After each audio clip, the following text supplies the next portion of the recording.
মানে খোঁড়ানো টোড়ানো না থাকে তাহলে এক্সটেন্ড নাও লাগতে পারে, ঠিক আছে। আর যদি দেখা যায় 2 দিন পরে কোনো পা ল্যাংড়াইতেছে বা কতলা থেকে পড়ছে বললেন 5 তলা, যদি কোনো হাত পায়ে যদি ফ্র্যাকচার না থাকে তো দেখা যায় মাইডিয়াল, রাগ নাই, দুঃখ নাই, কোনো রাগ করে না আপনার কখনো। কি নাম যেন বলেন? অ্যাশ না?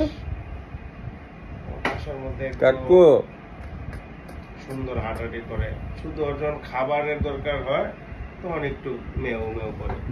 মনে করে আমার খাবার দেন, খিদা লাগছে নাকি?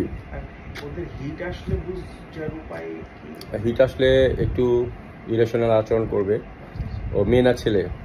ছেলে যদি হয় তাহলে অনেক সময় দেখা যায় ওয়ালের মধ্যে স্প্রে করে, আশপাশ দিয়ে ফিমেল বেড়াল গেলেই তখন তো ওদের এক্সাইটমেন্টটা হয়। কারণ বেড়াল যাওয়ার সময় ওদের হরমোনের গন্ধ ওদের নাকে আসে, তখন তারা, আর ওই সময় যদি ওই বেড়ালটা হিটে থাকে, বেড়াল হিটে থাকলেও ফিমেল বেড়ালের আচরণ এবং ওদের গন্ধে ওরা তখন এক্সাইটেড হয়ে যায়, তখন টেরিটরি মার্কিং শুরু করে এবং কাছাকাছি আসার চেষ্টা করে মেয়ে বেড়ালের, ঠিক আছে।